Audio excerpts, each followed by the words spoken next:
ಕಥೆ ಕಪಿ ಮತ್ತು ಮೊಸಳೆ. ತುಂಬ ಕಾಲಗಳ ಹಿಂದೆ ಗಂಗಾ ನದಿಯಲ್ಲಿ ಒಂದು ದೊಡ್ಡ ಮೊಸಳೆ ವಾಸವಾಗಿತ್ತು. ನದಿ ದಟ್ಟವಾದ ಕಾಡಿನ ಮಧ್ಯದಲ್ಲಿ ಹರಿತಾ ಇತ್ತು. ನದಿಯ ಎರಡೂ ದಂಡೆಗಳಿಗೆ ಹೊಂದಿಕೊಂಡು ನೇರಳೆ, ಪೇರಲ, ಮಾವು, ಚಿಕ್ಕು ಹೀಗೆ ಹಲವಾರು ಹಣ್ಣಿನ ಮರಗಳು ಇದ್ವು. ಇಂತಹ ಕಾಡಿನೊಳಗೆ ನೂರಾರು ಬಗೆಯ ಪ್ರಾಣಿಗಳು ವಾಸವಾಗಿದ್ವು. ಅವುಗಳಲ್ಲಿ ರಕ್ತಮುಖ ಅನ್ನುವಂಥ ಒಂದು ದೊಡ್ಡ ಮಂಗ ಕೂಡ ವಾಸವಾಗಿತ್ತು. ಅದು ಮರದಿಂದ ಮರಕ್ಕೆ ಹಾರ್ತಾ ಎಲ್ಲ ಥರದ ಹಣ್ಣುಗಳನ್ನು ತಿಂತಾ ಸುಖವಾಗಿ ದಿನಗಳನ್ನು ಕಳೀತಾ ಇತ್ತು. ಆ ಕಪಿ ಒಂದು ದೊಡ್ಡ ನೇರಳೆ ಮರದಲ್ಲಿ ವಾಸವಾಗಿತ್ತು. ಕೆಲವೊಂದು ಸಲ ನದಿಯಲ್ಲಿ ಇಳಿದು ಸ್ನಾನ ಮಾಡ್ತಿತ್ತು. ತರುವಾಯ ದಡದಲ್ಲಿ ಕುಳಿತು ಸ್ವಲ್ಪ ಹೊತ್ತು ವಿಶ್ರಾಂತಿನೂ ಪಡಿತಿತ್ತು. ಹೀಗಿರುವಾಗ ಒಂದು ದಿನ ರಕ್ತಮುಖ ಕಪಿ ವಾಸವಾಗಿದ್ದ ದೊಡ್ಡ ನೇರಳೆ ಮರದ ಕೆಳಗೆ ಮೊಸಳೆ ಒಂದು ತೇಲ್ತಾ ಬಂತು. ರೆಂಬೆ ಮೇಲಿಂದ ಎತ್ತರದಲ್ಲಿ ಕುಳಿತಿದ್ದ ಕಪಿ ಮರದ ಕೆಳಗೆ ವಿಶ್ರಾಂತಿ ಪಡೆಯುತ್ತಿದ್ದ ಮೊಸಳೆಯನ್ನ ನೋಡ್ತು ಮತ್ತು ಅದು ಮೊಸಳೆಯೊಂದಿಗೆ ಮಾತನಾಡಬೇಕು, ಅದರ ಗೆಳೆತನ ಬೆಳೆಸಬೇಕು ಅಂತ ಉತ್ಸಾಹದಿಂದ ಮೊಸಳೆ ಹತ್ರ ಬಂತು. ನೀನು ಈ ಮರದ ಕೆಳಗೆ ವಿಶ್ರಾಂತಿ ಪಡೆಯುತ್ತಿರುವೆ. ಇದು ನಾನು ವಾಸವಾಗಿರುವ ಮರ. ಹಾಗಾಗಿ ನೀನು ನನ್ನ ಅತಿಥಿ.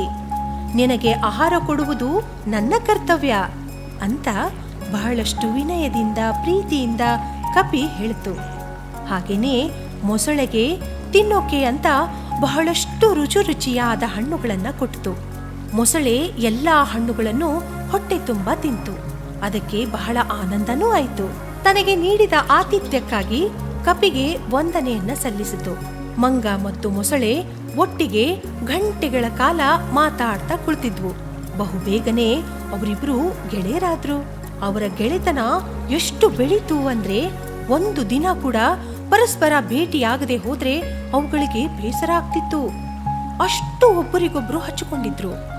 ಬೆಳಗಿನಿಂದ ಕಪಿ ಮೊಸಳೆ ಬರೋದನ್ನೇ ಕಾಯ್ತಾ ಕುಳಿತಿರ್ತಿತ್ತು. ಅದೇ ರೀತಿ ಮೊಸಳೆ ಕೂಡ ಶೀಘ್ರವಾಗಿ ನೇರಳೆ ಮರದ ಬಳಿಗೆ ಓಡೋಡಿ ಬರ್ತಿತ್ತು. ಇಬ್ಬರು ಕುಳಿತು ಮನಸ್ಸು ತೃಪ್ತಿಯಾಗುವಷ್ಟು ಮಾತಾಡ್ಕೊಳ್ತಿದ್ರು. ರಕ್ತಮುಖ ಮೊಸಳೆಗೆ ತಿನ್ನೋಕೆ ದಿನಾಲೂ ರುಚಿಯಾದ ಹಣ್ಣುಗಳನ್ನ ಕೊಡ್ತಿದ್ದ. ಇದು ದಿನನಿತ್ಯದ ರೂಢಿನೇ ಆಗಿತ್ತು. ಒಂದು ದಿನ ಕಪಿಯು ಮೊಸಳೆಗೆ ಅದರ ಹೆಂಡತಿಗೆ ಕೊಡಲು ಕೆಲವು ಹಣ್ಣುಗಳನ್ನ ಕೊಟ್ಟಿತು. ಮೊಸಳೆ ಸಂತೋಷದಿಂದ ಅವನ್ನೆಲ್ಲ ಒಯ್ದು ಹೆಂಡತಿಗೆ ಕೊಟ್ಟು ತಮ್ಮಿಬ್ಬರ ಗೆಳೆತನದ ವಿಷಯವನ್ನೆಲ್ಲ ವಿವರಿಸಿತು. ಮಾರನೇ ದಿನ ಮೊಸಳೆಯ ಹೆಂಡತಿ ತನ್ನ ಗಂಡನಿಗೆ ಹೀಗೆ ಹೇಳಿತು. ಪ್ರಿಯನೇ, ಈ ಹಣ್ಣುಗಳು ಇಷ್ಟೊಂದು ರುಚಿಯಾಗಿವೆ. ಇನ್ನು ಈ ಹಣ್ಣುಗಳನ್ನು ತಿನ್ನುವ ಕಪಿ ಇದಕ್ಕಿಂತ 10 ಪಟ್ಟು ರುಚಿಕರವಾಗಿರಬಹುದು. ನೀನೇಕೆ ನಮ್ಮ ಊಟಕ್ಕೆ ಕಪಿಯ ಹೃದಯವನ್ನು ತರಬಾರದು ಅಂತ ಕೇಳ್ತು. ಮೊಸಳೆ ಹೆಂಡತಿಯ ಮಾತನ್ನು ಕೇಳಿ ದಿಗ್ಭ್ರಮೆಗೊಂಡಿತು.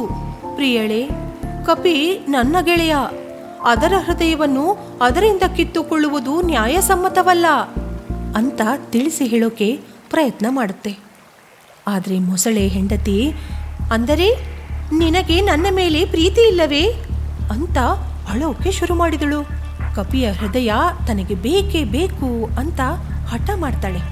ವಿಧಿ ಇಲ್ಲದೆ ಮೊಸಳೆ, ಪ್ರಿಯೆ ಅಳಬೇಡ, ನಾನು ನಿನಗೆ ಕಪಿಯ ಹೃದಯವನ್ನು ತಂದು ಕೊಡುತ್ತೇನೆ ಅಂತ ಸಮಾಧಾನ ಹೇಳಿತು. ಮೊಸಳೆ ತನ್ನ ಹೆಂಡತಿಯ ಆಸೆಯನ್ನು ಈಡೇರಿಸುವ ಸಲುವಾಗಿ ಕೂಡಲೇ ನದಿಯ ದಂಡೆಗೆ ಹೋಗಿ ಕಪಿ ವಾಸವಾಗಿದ್ದ ಮರದ ಬಳಿಗೆ ಬರುತ್ತೆ. ಕಪಿರಾಯ, ನಮ್ಮ ಸ್ನೇಹದಿಂದ ನನ್ನ ಹೆಂಡತಿ ತುಂಬಾ ಖುಷಿಯಾಗಿದ್ದಾಳೆ. ಮೊದಲೇ ನಿನ್ನನ್ನು ಮನೆಗೆ ಕರೆಯಲಾರದ್ದಕ್ಕೆ ಕೋಪಿಸಿಕೊಂಡಳು. ಅಲ್ಲದೆ ನಿನ್ನನ್ನು ಇಂದು ಊಟಕ್ಕೆ ಮನೆಗೆ ಕರೆದುಕೊಂಡು ಬರಲು ನನಗೆ ತಾಕೀತು ಮಾಡಿದ್ದಾಳೆ ಅಂತ ನಾಟಕದ ದನಿಯಲ್ಲಿ ಹೇಳಿತು. ಇದರಿಂದ ಕಪಿಗೂ ಸಂತೋಷ ಆಗತ್ತೆ. ಆದರೆ ನಾನು ನಿನ್ನ ಜೊತೆ ಹೇಗೆ ಬರಲಿ? ನನಗೆ ಈಜುಬಾರದು ಅಂತ ಹೇಳುತ್ತೆ.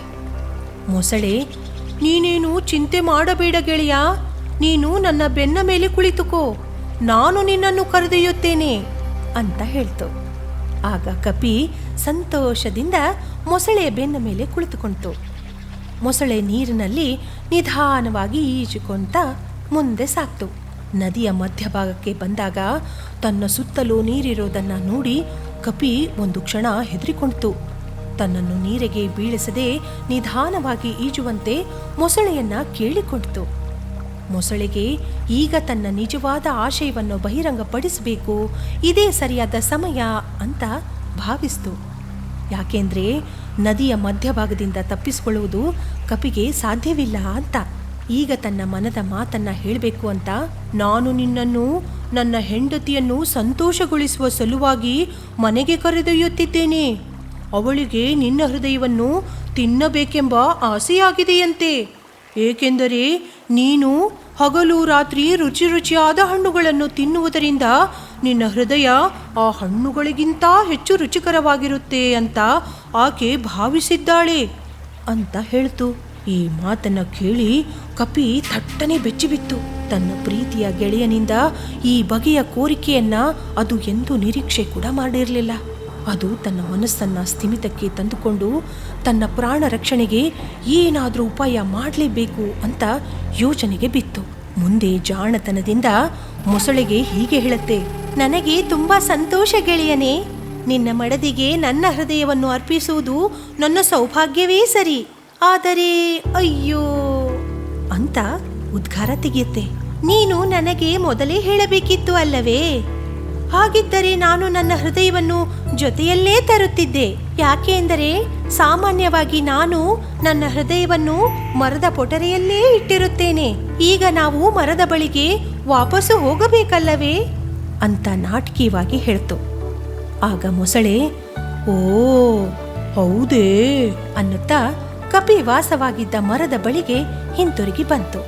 ದಡವನ್ನ ಮುಟ್ಟುತ್ತಿದ್ದಂತೆಯೇ ಕಪಿ ಮೊಸಳೆಯ ಬೆನ್ನನಿಂದ ಛಂಗನೆ ಹಾರಿ ಅತ್ಯಂತ ತ್ವರಿತವಾಗಿ ತನ್ನ ಮರವನ್ನು ಹತ್ತಿ ಕುಳಿತುಕೊಂಡಿತು. ಹೃದಯವನ್ನು ತೆಗೆದುಕೊಂಡು ಕಪಿ ಹಿಂತಿರುಗುತ್ತದೆ ಅಂತ ಮೊಸಳೆ ಗಂಟೆಗಳ ಕಾಲ ಕಾಯ್ತಾನೇ ಇತ್ತು. ಕಪಿ ಹಿಂದಿರುಗೋಕೆ ತಡ ಮಾಡಿದ್ದಕ್ಕೆ ಬೇಸತ್ತ ಮೊಸಳೆಯು, ಗೆಳೆಯ, ಹೃದಯ ಸಿಕ್ಕಲಿಲ್ಲವೇ?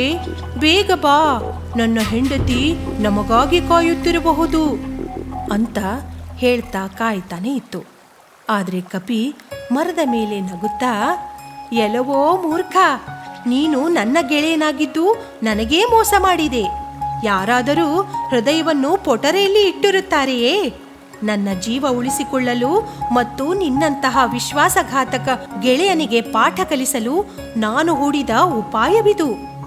ಈಗ ತೊಲಗಾಚೆ ಅಂತ ಗದರ್ತು. ಮೊಸಳೆ ತಲೆ ತಗ್ಗಿಸಿಕೊಂಡು ನಿರಾಶೆಯಿಂದ ಅಲ್ಲಿಂದ ಹೊರಟು ಹೋಯಿತು. ಈ ಕಥೆ ನೀತಿ ಏನು ಅಂತೀರಾ? ಆಪತ್ತಿನಲ್ಲಿ ಸ್ಥಿತಪ್ರಜ್ಞೆ ಹಾಗೂ ಸಮಯ ಪ್ರಜ್ಞೆ ಇದ್ರೆ ನಮ್ಮನ್ನ ಅದು ಕಾಯುತ್ತೆ.